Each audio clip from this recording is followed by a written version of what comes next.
Good afternoon, loss adjusters. Mike Evans again from the Australian Security Academy, and this is day 10 of our loss adjusting diploma support program for those studying Diploma of Loss Adjusting at the Australian Security Academy. And basically, Pat and I are here today to assist with the issues in workers' compensation. G'day, Jamie. Good to see you, mate. Thanks for checking in. Where were you yesterday, Jamie? What's going on? So we're going to be looking at various issues in workers' compensation over these last 2 days, but today in particular, we're looking at the issue of supervision. So when you're doing liability investigations in relation to workers' compensation, you'll start off doing them at the statutory or pending level, and should they continue on, they'll go on to a common law claim later on. So this is basically what we've been covering over the past week or so here with this support program with workers' compensation. So the major issues that you can see up there are training, supervision, warning, system of work, is the claimant a worker, plus personal protective equipment is one of the issues as well. I'm going to cover training and personal protective equipment tomorrow, but today our focus is on supervision. So in order to do that, welcome along Pat Flynn. How are you, Pat? I'm very good. Good afternoon, everybody. So, mate, we're going to start off today with supervision in workers' compensation claims. I'll just put up the first slide, but away you go. If you could cover that for our people studying loss adjusting, mate. Okay. Supervision is a fairly significant issue when you get a workers' compensation claim that's progressing to the common law level.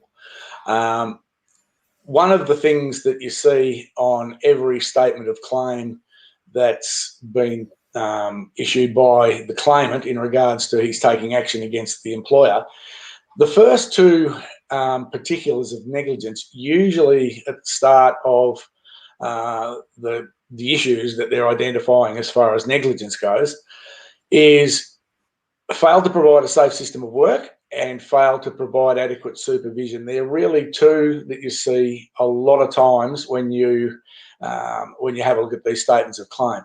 Now, safe systems of work, or the safe way of doing things, is something that should not be like a folder that sits on a shelf. It shouldn't be some sort of theoretical system or the way that you do things. It should be the way that the work is, or the task is actually done in the workplace. So that system of work, it can be quite complicated in regards to devising it. So when you're determining the system of work, you have to use some guidance material to evolve that system of work so that it is safe. You'll look at statutory obligations, such as the way you handle, say, asbestos, for example. It seems like you've locked up, mate. Sorry? Can you hear me now? Can you hear me okay? That's better. I think we've got you back. Got me back? Yep, my word, that's fine. People Where do expect we this get in up live programs, so it happens. Okay, I'll go back to you're where I gone was. again. I'm gone again. I don't know. I'm not quite sure. Back again? Yeah, I'm back again. Okay. Okay, Pat, if you can hear me, mate? Yep. Just try for another 5 seconds, see if it locks up. Just okay. Some interference. I think you're good. You're good to go. Good to go again. Yep. I'll talk about the safe system of work. That's a very important issue. The safe system of work should be the way that things are actually done in the workplace. Oh yeah, cool. everyone's hearing me all right, so that's good. Yeah, safe system of work. Safe system of work and supervision are two of the most important things that you'll see on a writ. You'll find the statement of claim or the writ will have failed to provide a safe system of work and failed to provide adequate supervision. They're usually your first two ticket items on your negligence, the particulars of negligence. So your safe system of work, that has to be devised by going back to looking at statutory obligations, such as how you handle asbestos or the removal of asbestos. Every workers' compensation body in Australia will have guidance material in regards to things such as working at heights and fall protection, how to use ladders, all sorts of things, working in meatworks, manual handling, all sorts of things. So when you're devising the safe system of work, you've got to look at the fact that is there any statutory obligations that you have to meet, such as the asbestos issue. You'll look at different pieces of guidance material from all the different workers' compensation authorities all around Australia. And when you do that, that will give you a really good starting point in regards to putting that safe system of work together, or the safe way of doing things. Now, after you look at the guidance material, you have a look at the hazards in the actual task itself. Doesn't matter what the task is, you break the task down and identify hazards, and you look at controlling those hazards by using the hierarchy of control, such as, eliminate it if you can, or substitute it, or, you'll have a descending level of means to control those hazards. Now, once you've got the system of work in place, there's another thing that has to be given some sort of address to by the management supervisors. If you have near misses, or if you have accidents, or if you have something goes wrong, you've got to look at maintaining that system of work. So once it's devised and you've got a safe system of work where you break it down and you do a job safety analysis and you work out exactly what the hazards are and how you control them and everything like that, and you've got a process in place, then if you have some issues, you've got to keep reviewing that safe system of work to see that it's relevant. Similarly, things may change within the industry that the person's working in. So the way you used to do it has now been changed. It might be in regards to things like chemicals. So instead of using a hazardous chemical that is very caustic and it burns, you might look at a different chemical that's not as toxic, it's not caustic and it doesn't burn. It's a different way of doing it. So substituting that process. So you've got your devise, you've got your maintain the system of work so that it's current. Now, the last thing, which is probably the thing that is least done in most workplaces that I've ever gone to in regards to doing claims, is the enforcement of the safe system of work. Obviously, you have a safe way of doing things. You might have policy and procedure, or a manual, or whatever, or just a safe work method statement, or whatever it is that guides how you do a task. Now, making sure that the workers are using that safe way of doing things and abiding by the safe system of work. Now, that's where the critical issue of supervision comes in. The funny thing, you'll go and see a workplace and you'll talk to the managers and everything, and you might talk about, were people inducted and trained and all that sort of stuff, which Mike will go into tomorrow. And then you might find that, okay, we've trained so many people in the workplace. Let's say it's 100 or 50 in a workplace. And then the next level down question is, you ask, how many people have you given a warning to, or have you pulled anyone up for not following that safe system of work? And that's typically the approach of claimants or plaintiff solicitors when they go to court. Oh, okay, you've trained 50 or 100 people. So you must have very good training in place, because everyone's abiding by that. No one's never followed that safe system of work, and that's where they bring up the credibility issues in regards to the fact it's not being enforced. So with supervision, you've got making sure that those those workers are abiding by the safe system of work. They're doing things the safe way. They're not doing things shortcutting. They're not bypassing guards or barriers so that they can get the work done quicker, or a number of different things. The meatwork industry has a lot of case law in regards to people not following guidelines, and probably the common thing that I've seen in a lot of things in meatworks is the chainmail gloves. A lot of the more experienced people don't like using the chainmail gloves because it slows them down and they don't work as quickly. However, the chainmail gloves are a very good process of stopping getting cut with knives, because that's obviously what you're doing in a meatworks. So supervision is really important. Try and get information when you do these claims. Try and get information in regards to how many warnings or how many notices have been served on people in regards to breaking those rules. Were they warned not to do something in the first place and then they've done it again? The mining industry and maritime industry are particularly good in this regard. They usually, if you're spoken to by a supervisor or a team leader or someone in a management position, if you're spoken to about not following the correct way of doing things, they will generally give you a document to say you were warned on this date. Here, read it. This is what you were supposed to do. This is what you were doing. Sign it, and then that goes in their personnel file. So as you collect your evidence when you're doing these investigations, the enforcement of that safe system of work is something that's very rarely followed. It's probably the thing that's lacking in most workplaces.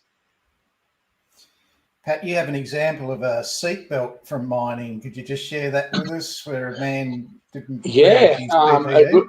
a good friend of mine used to be the security manager at a large mine in northern Queensland, and he had to go down. He was the security manager, and he had to go down to the front gate to talk to whoever the guard was at the front gate, and either drop off a document or have a talk to them about something. And he saw a worker drive up to the cabin at the front gate, and he dropped off a document, and then he got back in his car and drove down the road. He was immediately pulled up. He went about 50 metres. He got pulled up by a supervisor manager, and he basically got the sack there and then. One of the big issues that they had in the mining industry is, doesn't matter what the vehicle is, you must wear your seatbelt when you're driving the vehicle, whether it's in the mine, on the roads, on the outskirts or the boundaries or whatever. And he didn't get a warning or anything. He was just, go to the office and we'll terminate you. That's basically what happened to him. So yeah, my friend rang me and he said, wow, he said, they don't muck around with this following the safe way of doing things. So yeah. My word. We've got a question from Jamie there, Pat. Can you see it?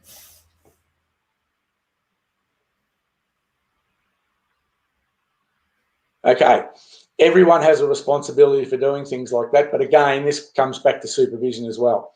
So if you've got a piece of equipment that fails, lock out, tag out, that type of thing, even putting barrier tape around the machine or piece of equipment until it's fixed, that's really important. So everyone has an obligation to contribute to the safety and the health of all the workers in the workplace. It's not just the supervisor's job to say, hang on, I have to go and do this and put the lockout tags or, identify the machine and put things around it to stop people using it.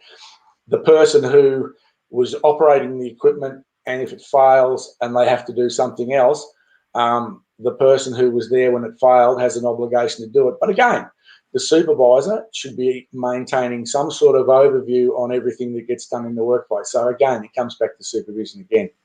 There will be a process, policy and procedure in the factory, in the workplace in relation to the broken step, to the Flexo Martin machine that folds the pizza boxes and puts the little tabs in them, to the use of the hoists in garages, that sort of thing. So they will have an immediate process, policy and procedure that they should. Or an operating manual or something. Yeah, go into it. So it's pretty easy with electrical maintenance. It's pretty easy with plumbing maintenance. They've got signs, they've got notifications at the toolbox meeting that morning that it's going to be going on between 11 and 1 or whatever. So these days it's a very keep everybody informed, but it is everybody's responsibility to, if something fails, to report it, and then that process will go into place a la the supervisor's training and instruction in relation to it. Good question, Jamie. Very, very good question, mate. Yeah, another good example is when you have a safe system of work in place, and as I said before, keeping that safe system of work current and making sure that it is proactive in preventing injuries or any incidents happening. I did an investigation once at a packaging company. They make packaging, and the packaging gets loaded on pallets, and they had a long, like a conveyor line of rollers for the pallets to move around on from one end of the production process and loading to the other.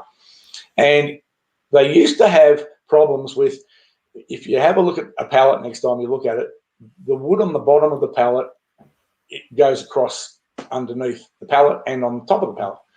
Now, if you load the pallet so that the pieces of wood on the bottom of the pallet are crossways to the rollers, they quite often jam. And a lot of people used to leave the rollers running and they'd climb up and try and unjam the pallet, and they used to fall and hurt themselves. Now, this particular company, I was really impressed with this. They had a key that operated the machine. So what they did, they put a gate around the operation of the machine so that if you had to unjam a pallet, what you basically did was you had to turn the machine off, and the key that operated the machine actually operated the gate to give you access to the roller so that they could unjam it. So there was no way that the machine could be left on there. So that's an example of an engineering control. Now, those sorts of things, again, it comes back to supervision. The machine's still running, people jump up with a crowbar trying to shift these pallets, and there was always accidents happening. So, yeah, supervision's a big deal. That supervisory document that they've got to all refer to doesn't sit on the shelf and never gets opened. As Pat said, it's got to be monitored and it's got to be enforced. Now, if there's a process, policy and procedure that's not enforced and someone else is taking shortcuts and everybody else is carrying that person, that's the sort of thing that will lead to a psychological injury down the track from one of those people in that team in the office or whatever. So it's about not just having the policy, process and procedure for the safe system of work, but it's about enforcing it. Now, the other thing with the system of work, you as the loss adjuster or the investigator, with that system of work, it's going to be a requirement that you videotape what's done. So the operation of that lathe, or how those boxes are taken off the pallet and put in the warehouse shelf, or how they're taken off the shelf and put onto the pallet. So it's going to be up to you to videotape that, and you must ensure that the person showing you that sort of thing is a person that's done it themselves or trains other people to do it. So you know that your report is going to be correct into how it goes. So generally, the claimant won't be there showing you this. This will be the supervisor, the workplace health and safety manager, or the manager of the organisation, depending on size. But someone's going to have to show you that system of work and videotape it. Now, there are endless examples of this, and probably on Friday I'll show you one. But there's some common issues with it. When you're going and seeking this information, one of the big ones that I want to point out to you is not qualifying layperson opinion. For example, the speed of a car. So Pat's spoken previously about a car and a person who wasn't wearing a seatbelt, but let's say he was wearing a seatbelt, he was on site and the speed limit's 35 kilometres per hour, for example. Now, someone might look at this guy driving along and go, oh, he's doing 80. Or someone else might go, wow, that guy's doing 10. And someone else might go, wow, gee, he's doing 90. So how do they know, just by looking at what the speed of the vehicle was and guessing at it, that it's accurate? You really must ensure that the person telling you is going to be accurate as an investigator and as a loss adjuster. For example, you go up to my mum, here she is. Mum. Hey, Mum, that's her on Facebook. You know, I'm quite elderly, so that should tell you something about my mother. If you go up to her and say, Mrs. Evans, you live in that school zone and you saw that car go past, we've been told by other witnesses, what speed was it going? You know what she's going to do? She's going to say, oh, you're a nice young man, Pat Flynn. I reckon that speed of that vehicle was 95 kilometres an hour. Now, she's never driven a car in her life. She hasn't got a driver's licence. She has no idea about the speed of vehicles, but she's going to give you an answer. She is not a qualified witness to give you that answer or that opinion. So you've got to check these things with people, what gives you the right to answer that. So if it's ex-police officer Patrick Flynn, Sergeant Pat Flynn, who's trained in the use of speed guns and has pointed them at moving vehicles for a long time, must have been a year and a half of that somewhere down the track, Pat, he will have a reasonable idea of the speed of a vehicle. But your witness here, who's never driven a vehicle, wouldn't have a clue. So you've got to be careful of that sort of thing. Anyway, thanks for coming in, Mum. We'll see you later on in the week on Facebook. So you must qualify who's telling you about the operation of these things. So if it's a lathe, and we'll get into the training side of that tomorrow, but you know, who gave the instructions to the people in the operation of that lathe and all that sort of, or was it just sent over with a bunch of Chinese instructions slapped together and then left for you to work it out at the time? So all these things come into the supervision, the training and the monitoring.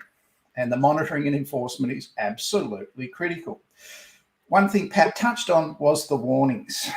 Yeah. Now, with the warnings, were they cancelled for this behaviour? You're forever going to be going to truck companies and they take shortcuts by jumping off out of the cabin onto the ground. They don't use the steps and they jump off the trailer onto the ground and they don't use the ladder, that sort of thing. So they're taking shortcuts. Then they complain about knees and bad backs, and they've been cancelled 2 times for doing that and threatened with discipline if they keep doing it. So you must have a record of that cancelling. So you're looking for that cancelling, what was said, what was in no indirect manner said, what's going to happen if you do this the 3rd time, mate? This is what's going to happen. You're not going to be working here anymore, and this is your 2nd warning. So you need those records. And the most important thing, and I cannot overemphasise, is if you want to be seen as an unbiased investigator, did the worker complain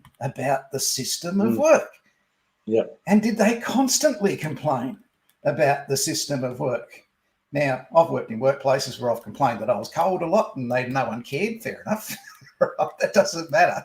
Okay. But if it's a serious issue with slipperiness of the floor or the non-conformance of the steps that must be used by everybody, and that worker constantly complained about it and nothing was done, and the witness might tell you that, or the supervisor might tell you that, or the witness supervisor and WH&S manager might all tell you that. What was changed after the accident? Yeah. Oh, and that's another thing too, just touching on that system of work. Make sure the system of work was the system of work that was used at the time of the accident. So you may come in and do an investigation at some stage after an accident or an incident has happened. And when you ask for, do you have a safe system of work or a safe work method statement or something like that, and they produce you one, try and find out when it was made. Make sure that it did in fact exist, and that was part of what you had to follow if you were doing this particular task. Manual handling is another one that's a really common one. Leading into what you're going to do tomorrow, Mike, PPE. People don't use PPE or they don't use it correctly. It's a little bit like the mask situation. You know, like people are walking around down in Victoria at the moment with masks underneath their chin because they're hot and they fog their glasses up and things like that. Same thing in a workplace. Manual handling, usually you'll have about a 20 kilo limit on the things that one person can lift. Anything above that, there should be some sort of an aid to lifting, a hoist, a trolley, a tug along, whatever piece of machinery it is that's actually going to stop you from hurting your back if you're moving things around that are heavy. The big thing with supervision is, oh yeah, we've got the hoist in the corner there. It just sits over there. No one ever uses it though. So again, that's that supervision issue.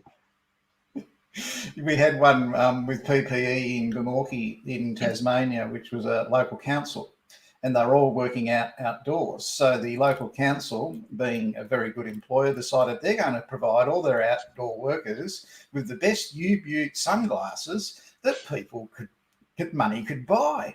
So they went out and they paid $600 a pair for these sunglasses that protected your eyes and a UV protection and did this and did that, and I think they bought something like 200 pairs of them for their outdoor workers. Not a single one would wear them. Not a single one. When we asked them why, they said they're not trendy enough. Oh. Yeah. So they might as well have been wearing welding masks. That's what they felt like. It was all the best intention from the worker, but nobody is going to wear uncool sunglasses in the workplace. So sometimes you can't win, but there wasn't an accident. This was just an investigation into why it wasn't being done. So that was a lucky one. But look, system of work, supervision and warnings are paramount in your investigation. Did those documents exist at the time of the accident? What has changed since the time of the accident? Was the supervisor of this person an experienced supervisor, or did they just go into their first supervisory role yesterday or the day before the accident because there was no one else there to do it and they have a high staff turnover? That is an extremely different area. But if the supervisor has been to TAFE, has done a management course in whatever it is and holds a diploma or whatever in whatever it is, that's a whole different story. So it's up to you to ask those questions. As we said yesterday, every reply to these questions that you're going to be asked about system of work, warnings, they're all in your sheet to ask. And from each answer given, you will have 3 questions to go from there. And the best way to do it is we push it in our courses, use the TEDS technique. Tell me about the system of work. Explain to me how the lathe works. Describe to me the system of work. So you're just using questions that elicit a lot of information and detail, and they don't sound like you're interrogating them. Who, what, when, why, where. So, it's a process with each one. The workplace health and safety officer, the claimant and the witnesses. Tell me about this. Explain to me about that. Describe to me about this. Sketch it for me. Where were you standing? Where were they standing at the time?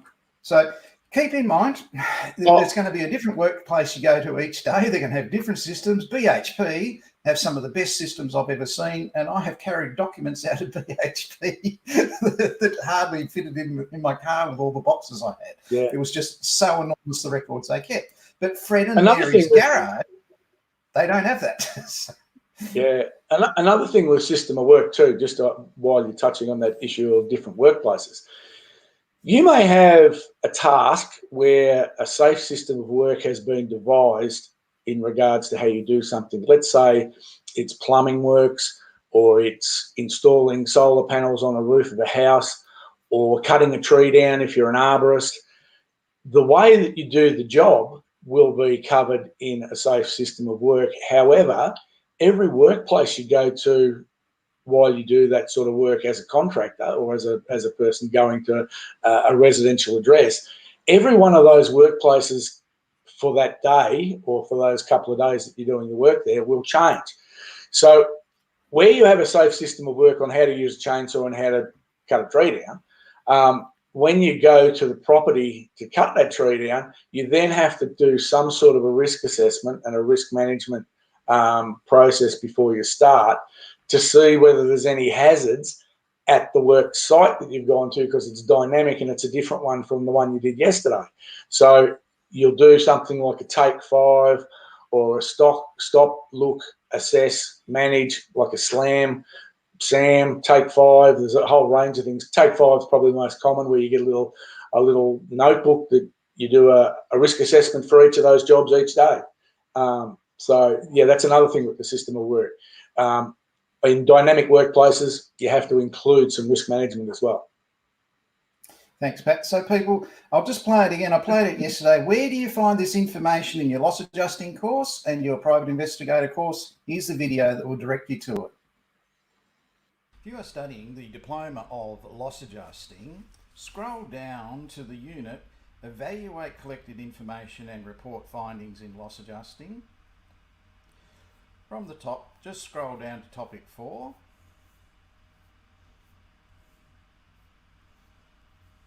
And at the end of topic 4, you will see evaluations must be made on detailed information, workers' compensation claims, stress claims templates for information gathering and reporting. Now here you'll find the template for the questions to ask in a psychological injury claim to a claimant. You'll find in the template the questions you ask an employer in a psychological injury claim in a statement. You'll see the questions to ask from a witness in a psychological injury claim in a statement. You'll also see the report for a statutory workers' compensation investigation claim, and you'll see, that's a template, and you'll see a full report underneath that. These are very detailed documents. All those questions for the claimant, employer and witness can be up to 105 questions. Every answer you get to a question could lead to 3 more questions. It's very detailed. This is a very serious subject. Someone's mental health is riding on this claim. So it is something that must be done correctly, and the person who's doing it must have empathy, must have the ability to ask probing questions and an ability to report facts. The workers' compensation insurer wants to hear facts. They don't want emotions, they don't want innuendo, they don't want guesses, they want facts. In the Australian Security Academy Diploma of Loss Adjusting course, that's what you learn to do. If you are So you are an independent collector of facts in relation to a matter you've been instructed on as a loss adjuster or as an investigator. You're not a police officer, you're not an interrogator, you're not an advocate, you are an independent information gatherer who is assisting with a decision to be made on the liability in that claim. So you are basically the person that's going to assist the decision-making process by lawyers or claims managers and that sort of thing. With that, thank you for watching, people. Thanks for coming in, Pat. We'll catch up with you later on in the week, mate. Yes, Good on you, buddy. Good afternoon, and I'll finalise this part of our program tomorrow, which is the end of our lockdown in Victoria for loss adjusters and our little brief period that we've had for study. I'll finalise that tomorrow, and we'll be back with Spy Curious on Friday. See you then, people.